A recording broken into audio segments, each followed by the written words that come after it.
Bonjour, bonsoir, chères toutes, chers tous, heureux de vous retrouver dans cette nouvelle capsule. Il est intéressant de connaître les principes premiers pour la simple raison que c'est leur application, leur utilisation qui va complètement faciliter, simplifier et faciliter votre existence. Car que vous en soyez conscient ou pas, vous manipulez les principes tous les jours. La seule différence, c'est que vous n'en êtes pas conscient et il y en a que vous manipulez qui produisent de mauvais résultats. Il y en a que vous manipulez inconsciemment également toujours qui donnent de bons résultats, mais vous n'êtes pas en mesure ou plus en mesure de reproduire ces résultats puisque vous ne saviez pas de façon consciente quelle était la connaissance appliquée. Et donc, votre vie fonctionne généralement de façon aléatoire. Alors que l'aléatoire doit être maîtrisé par la connaissance, qui est donc l'expérimentation des principes premiers, leur étude et leur expérimentation des principes premiers de la nature. Et cela pourrait vous aider à vous éveiller à vous-même et à ce qui se passe autour de vous.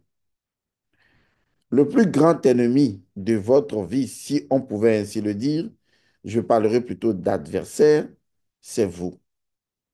C'est vous que vous devez combattre. C'est vous que vous devez transcender.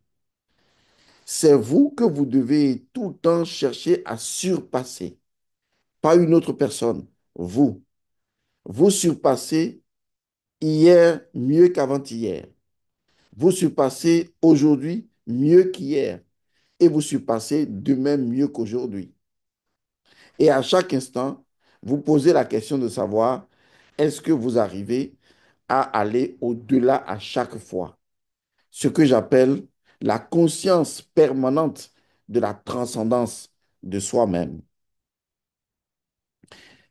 Dans la formation, j'organise une formation sur la thérapie, formation qui va faire des gens des thérapeutes. Je leur ai posé un dilemme dans cette formation que j'ai résolu avec eux d'ailleurs. Je leur ai expliqué.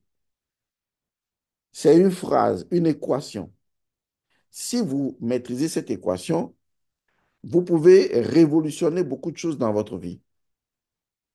Écrivez même cette équation sur le fronton de votre lit ou de votre porte ou d'une chambre ou même dans un cahier parce que vous aurez besoin d'y réfléchir en permanence. Et ce principe-là est signé Helman Godson. Écoutez bien ceci. L'univers est réponse. La question est solution. Je répète, l'univers est réponse. La question est solution. L'univers est réponse. La question est solution.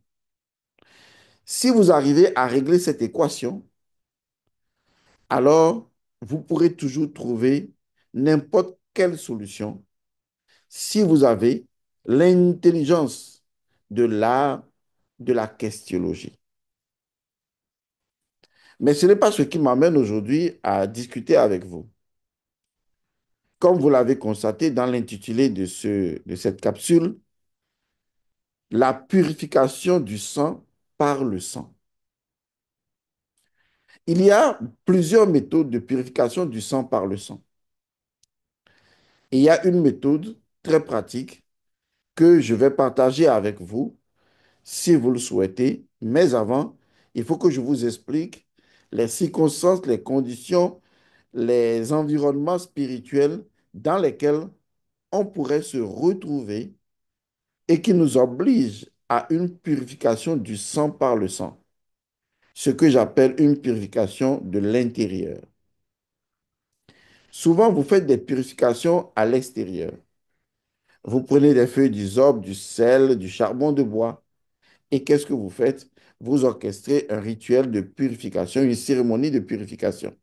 Même pour la maison, même pour les enfants, pour la famille, à distance ou pas, vous le faites. Mais il existe également la possibilité de purifier de l'intérieur, de purifier depuis le ventre. Parce qu'en Afrique, quand on dit le ventre, c'est généralement de façon métaphorique pour représenter ce qui est à l'intérieur du corps. Mais retournons en arrière. Vous est-il arrivé de dormir la nuit, de faire des rêves et de constater que dans le sommeil, vous êtes en train de manger? Je me répète, je ne parle pas du fait de manger dans le rêve au cours d'un processus initiatique. Car lorsque vous rentrez dans la régularité d'une initiation dans un couvent, de l'autre côté, vous pouvez être appelé à manger quelque chose. Et ça, c'est de façon formelle, sécurisée, initiatique. Et donc, l'initié, pour vous accompagner, pour vous protéger dans le monde astral et ancestral, peut vous donner quelque chose à avaler.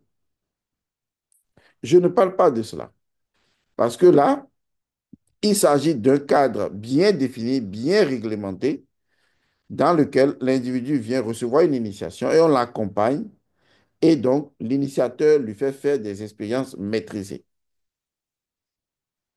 Je parle ici de cas de magie noire. Je parle ici de cas de sorcellerie maléfique. Je parle ici de tout ce qui va permettre à un individu de vous empoisonner mystiquement et magiquement, de vous intoxiquer. Et cet empoisonnement magique, comme un empoisonnement physique, existe. Et cela se fait déjà souvent dans le sommeil. Cela arrive dans le sommeil, mais c'est une cérémonie orchestrée par le magicien noir qui va appeler votre corps astral pour lui donner à manger.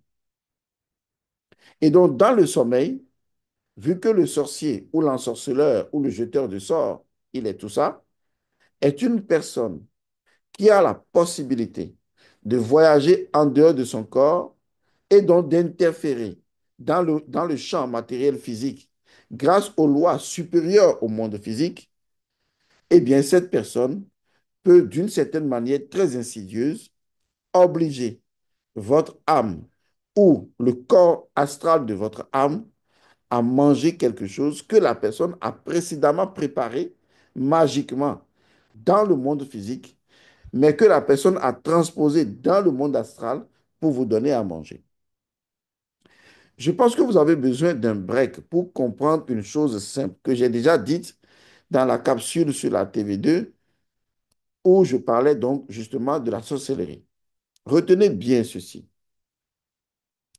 Les choses impossibles ne sont impossibles que par rapport à la dimension dans laquelle on est. Lorsque cette dimension a révélé l'ensemble de ces lois et que ces lois sont connues de façon générale, mais qu'il n'y a que ces lois, il est donc impossible de sortir de cette dimension puisqu'on ne maîtrise que les lois de cette dimension. Les lois de cette dimension empêchent justement de sortir de cette dimension puisque les lois de cette dimension sont là pour réguler les énergies propres à cette dimension-ci. Donc, de façon pratico-pratique, le monde physique a donc ses lois qui réglementent l'activité physique. Lorsque vous utilisez les lois physiques, vous ne pouvez pas aller au-delà de la dimension physique. Pour aller au-delà de la dimension physique, il faut identifier des lois non physiques, mais qui soient des lois dans le physique. Car des lois dans le physique, toutes les lois dans le physique, ne sont pas forcément des lois du monde physique. Et ça, c'est d'intelligence qu'il faut bien comprendre. Je répète, toutes les lois dans le monde physique ne sont pas des lois du monde physique. Je parle des lois du monde physique. Les lois du monde physique qui régulent, qui gèrent, qui maîtrisent l'activité physique, vous ne pouvez pas les outrepasser, vous ne pouvez pas les transcender. Ces lois vous obligent à la régularité comportementale à tous les niveaux dans le monde physique. Mais lorsque vous identifiez des lois dans le monde physique, mais qui ne sont pas des lois du monde physique, alors vous pouvez surfer sur cette vague-là comme un surfeur et aller outre les lois du monde physique et donc entrer dans un autre monde, dans une autre dimension qu'on appelle naturellement la quatrième dimension, puisque le monde physique à trois dimensions, ainsi généralement appelé, est inclus dans le monde à quatre dimensions, ce qui fait que on peut retrouver les énergies et les lois du monde à quatre dimensions dans le monde physique, mais qui ne sont pas des lois du monde physique et qui transcendent les lois du monde physique. À partir de ce moment, il est clair pour nous que lorsque vous avez un sorcier ou un magicien noir, il est dans le monde physique, il a la conscience qu'il y a les lois du monde physique qui l'empêchent de sortir du monde physique, mais qu'il y a les lois dans le monde physique, mais qui ne sont pas des lois du monde physique, et donc il identifie ces lois le transportent dans le monde au-delà du monde physique, le monde astral, ancestral et ancestral, et dans le monde de la quatrième dimension. Et à partir de là, il va agir alors sur les lois du monde physique et agir sur les éléments composites, les composantes, les actions, les activités et les existants de ce monde physique. Vous voyez donc que la sorcellerie, c'est de la connaissance, puisque c'est lié à l'œil de russe. Une fois que vous comprenez la chose ainsi, vous savez que c'est un exemple. Lorsqu'on est dans une chambre fermée, complètement fermée, on ne peut pas en sortir si on se réfère aux lois du monde physique. Et donc, si je veux en sortir selon les lois du monde physique, soit je casse les murs, j'ouvre la porte, ou je passe par la fenêtre, ou par le toit, si ça permet. Mais si tous les endroits sont fermés et que je n'ai pas la clé, eh bien, je suis obligé d'utiliser des lois qui sont dans le monde physique, mais qui appartiennent à une autre dimension. Et ce sont ces lois qui vont me permettre de sortir de l'emprisonnement du monde physique. Le sorcier a atteint cette dimension. Le magicien noir fait appel à ces lois. C'est pourquoi j'ai énoncé un principe qui ne m'appartient pas, qui a toujours été dans la nature. Et ce principe, je vous le répète ici, toutes les impossibilités du monde physique sont résolues dans le monde astral, sont résolues par l'énergie astrale, sont résolues par les lois astrales. Ce qui veut dire que ce qui est possible est impossible, mais uniquement dans les limites des lois du monde dans lequel je constate l'impossibilité. Mais que dans cette même réalité, dans ce même monde, il y a d'autres lois, vous voyez, qui ne sont pas de cet univers. Et si je les maîtrisais, ces lois qui rendent l'impossible possible, je peux surfer sur leurs vagues, leurs vibrations, leur énergie et leur fréquence pour aller au-delà des limitations, pour aller au-delà des blocages, pour aller au-delà de l'emprisonnement. C'est pourquoi dans les écrits, dans les livres que j'ai écrits, et j'en ai écrit plusieurs, j'ai énoncé une loi qui ne m'appartient pas, mais qui est de la nature et qui dicte ceci. Aucune porte ne peut retenir la vie prisonnière. Je vous répète ça. Aucune porte ne peut retenir la vie prisonnière. Aucune porte ne peut retenir la vie prisonnière. La vie ou le tout a une infinité de dimensions, de telle sorte que lorsqu'une porte semble retenir une certaine dimension de vie dans sa dimension, une autre porte permet que la vie passe à une autre dimension. C'est comme par exemple, le corps ne peut plus continuer à un certain âge, il doit mourir, mais la vie se retrouve dans un autre corps qui va mourir et la vie se retrouve dans un autre corps qui va mourir et ceci indéfiniment. Ce qui veut dire que il n'y a aucune porte qui puisse retenir la vie prisonnière. À partir de ce moment, je vous le répète, toutes les impossibilités du monde physique sont résolues par le monde astral ou le monde ancestral ou le monde man-ancestral. Cela nous donne un immense pouvoir. Et ce pouvoir, c'est ce que je me propose de partager avec vous en vous disant, si par exemple, vous dormez la nuit et que dans le sommeil, on vous donne à manger, vous n'êtes plus dans les lois du monde physique. Les lois du monde des rêves ne sont plus les lois du monde physique. Ça, il faut que vous le compreniez. Les lois du monde de rêve appartiennent à la quatrième dimension.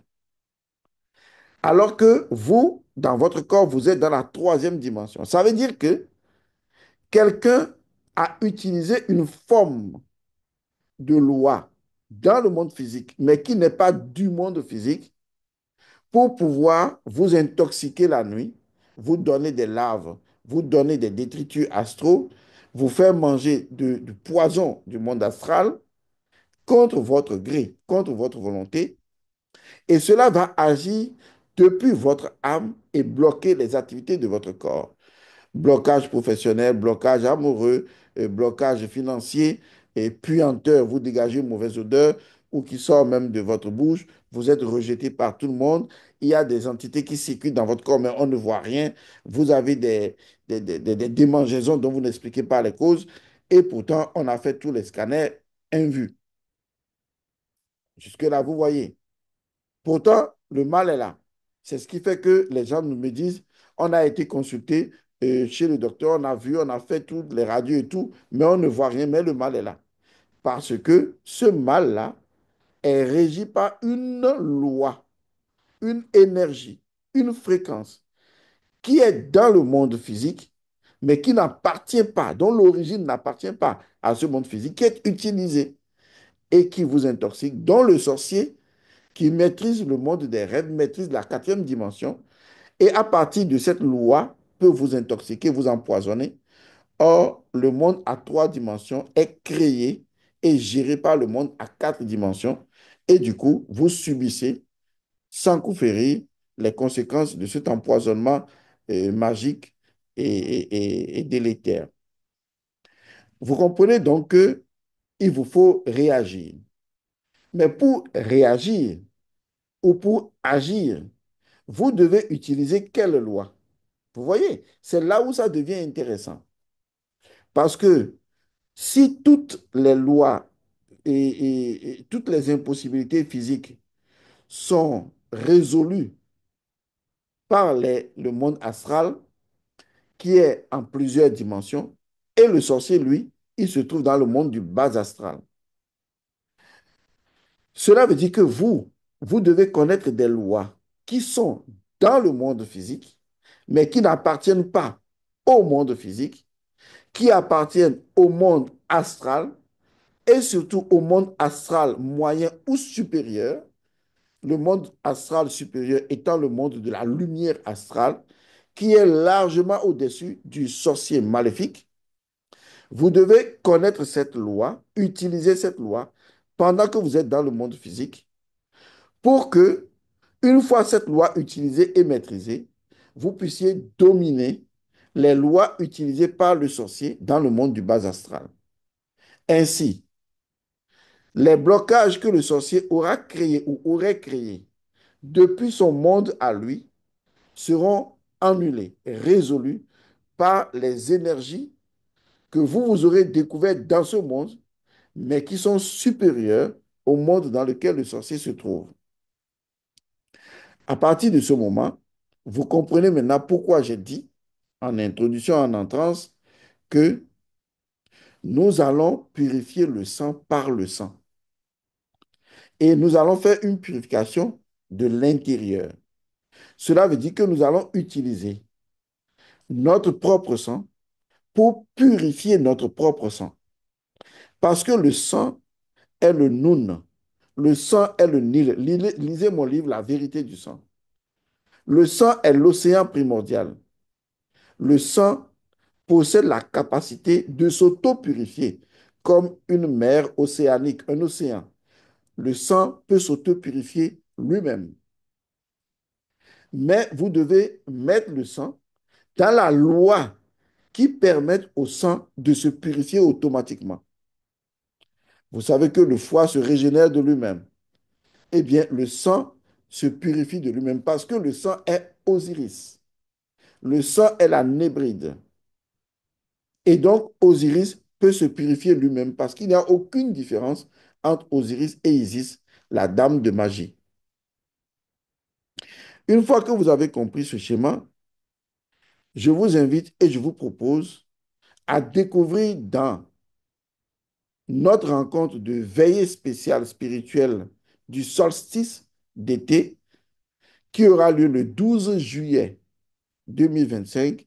Je vous invite dans la partie Nouvelle Alliance avec son sang. Comment est-ce que vous pouvez purifier votre propre sang à partir de votre propre sang? Cela veut dire que tous les maléfices ingurgités pendant le sommeil, vous pouvez les purifier depuis l'intérieur de votre corps. La plupart des purifications que vous faites par le charbon, par le sel, par l'eau, par les feuilles d'hysope, etc., c'est de très bonnes purifications, mais vous les appliquez depuis l'extérieur, souvent. Mais ici, il s'agira de boire et donc d'ingurgiter exactement comme on vous a fait ingurgiter des choses dans le rêve. Mais en ce moment, vous n'utiliserez plus les mêmes lois et sachez que les lois supérieures ont déjà résolu les blocages des lois inférieures. Et donc, si votre vie est bloquée aujourd'hui, ce n'est pas que c'est le sorcier qui vous bloque, c'est votre ignorance et votre bêtise spirituelle qui vous bloque. Tout simplement parce que vous refusez d'admettre qu'en dehors des lois du monde physique par lesquelles le sorcier vous a bloqué, qu'il y ait d'autres lois qui sont dans le monde physique, mais qui sont au-delà du monde physique, qui transcendent le monde physique tout en étant dedans, de par immanence. Et donc, ces lois, une fois que vous les surfez dessus, eh bien, ces lois peuvent vous libérer des blocages que quelqu'un vous a créés.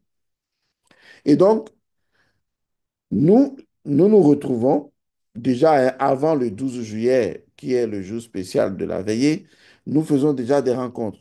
On se voit les samedis à partir de 18 h et les mercredis à partir de 18 h également. Ça veut dire que le mercredi prochain, à partir de 18 h, toujours dans le groupe de veillée spéciale, on va aborder, disons, la salutation du soleil et, si possible, la purification par du sang, par le sang lui-même. Et je vous expliquerai encore mieux tout ça.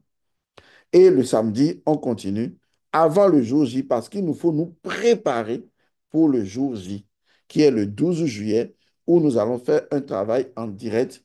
D'ailleurs, les mercredis et les samedis, on fait des travaux en direct pour se préparer. Donc, les mercredis et les samedis, on est tous dans le groupe de veillée spéciale du 12 juillet, avant le 12 juillet, jusqu'au 12 juillet, où on a donc notre rencontre également en direct comme les autres rencontres. Alors, si vous êtes intéressé par cela, je vais au cours de cette veillée et bien avant cette veillée, vous montrer comment est-ce que vous pouvez vous détoxiquer, vous pouvez annuler, vous pouvez mettre fin à l'empoisonnement que vous avez eu, qui est de l'empoisonnement magique. Je ne parle pas de l'empoisonnement physique, qui d'ailleurs peut être résolu, mais je parle directement d'abord de l'empoisonnement mystique, magico-mystique, qui accourt lorsque vous mangez à l'état de rêve et qu'après, vous constatez qu'il y a des anguilles spirituelles, il y a des larves, il y a des entités qui circulent dans votre corps et vous ne savez pas comment vous en débarrasser. Nous allons, grâce à la méthode de la purification du sang par le sang lui-même, nous allons nous purifier. Vous allez vous purifier de ces entités-là parce que par la bouche, on vous a donné quelque chose. Par la bouche, on va vous libérer de quelque chose. Quel est l'élément déterminant qui pourrait arriver, qui pourrait survenir lorsque vous faites cet exercice que je vais vous expliquer dans la veille spéciale? Il s'agit d'un autre principe que vous connaîtrez plus tard, c'est le principe du vomissement. Mais je préfère appeler ça, dans un français plus soft, la régurgitation, le fait de régurgiter. Tous les animaux ne peuvent pas vomir. Tous les animaux ne peuvent pas régurgiter. Mais les 8 divinités fondamentales, à savoir Nun et Nuné, Amon Amoné, He et Hehet, Kek et Kekut, toutes sont des divinités à tête de serpent et de grenouille qui sont des animaux qui ont la capacité de régurgitation, c'est-à-dire de vomissement. Les êtres humains peuvent également vomir. Or, le vomissement ou la régurgitation est lié à un principe premier, dont la magie également existe. Car lorsque je veux pratiquer une magie liée à la régurgitation, je peux faire cette magie-là. Ce sont des magies qui permettent justement d'annuler quelque chose qui est déjà passé. Ou en fait, de façon plus précise, dans notre dimension, nous avons tendance à penser qu'il y a le passé, le présent et le futur. Et comme on le dit souvent dans nos jargons, écoutez-moi bien, on dit ce qu'on a vomi, on ne peut plus l'avaler. On est d'accord. Or, ce principe-là, il est tellement si puissant que lorsque ce que tu as mangé, que tu ne devrais pas non plus vomir, mais que tu l'as vomi, tu peux prendre un élément de ton vomi, de ta régurgitation, pour faire de la magie. Parce que c'est quelque chose qui a été avalé, mais qui est revenu encore. Déjà, pour vous donner une idée, il y a une forme de régurgitation primaire, mais on n'appelle pas ça régurgitation. Ben, on peut l'appeler comme ça, symboliquement. Ça s'est passé avec le dieu Atum. Il a craché de sa bouche, ce qui a donné à ceux qui font la pratique de situtu, c'est-à-dire on met l'eau dans la bouche, on met l'alcool dans la bouche pour satisfaire les divinités. Mais est-ce que vous savez que la bouche est comme l'estomac, mais au niveau de la tête, puisque la tête rassemble tout l'organisme, la bouche est comme l'estomac et que le fait de boire de l'eau et ensuite de régurgiter symboliquement l'eau ou l'alcool sur les choses en faisant comme une forme de consécration de bénédiction a un pouvoir par le fait même que ce qui a été avalé est revenu. Mais là, c'est un exemple pour vous donner simplement une idée. Mais lorsque vous prenez le dieu Atum, dans sa représentation reptilienne, c'est-à-dire un serpent, lorsqu'on va dire qu'il a craché, c'est forcément quelque chose qui lui vient de la profondeur. Est-ce que vous voyez? Et donc, ici, lorsque vous prenez un élément, quelque chose qui a été avalé, il y a donc en sorcellerie des personnes qui peuvent, par exemple, avaler de la cola. C'est un exemple que je vous donne, mais je ne vous révélerai pas le secret, qui avale, pas manger, avaler une petite cola et après quelque temps, vomir cette cola-là. Entre le cola, la cola, je pense oui, la cola qui a été avalée et la cola qui est ressortie, ce n'est plus la même chose. La cola de départ, son énergie est différente. La cola qui est avalée, qui va dans le ventre et qui demeure pendant quelque temps et qu'on fait ressortir, ce n'est plus la même cola.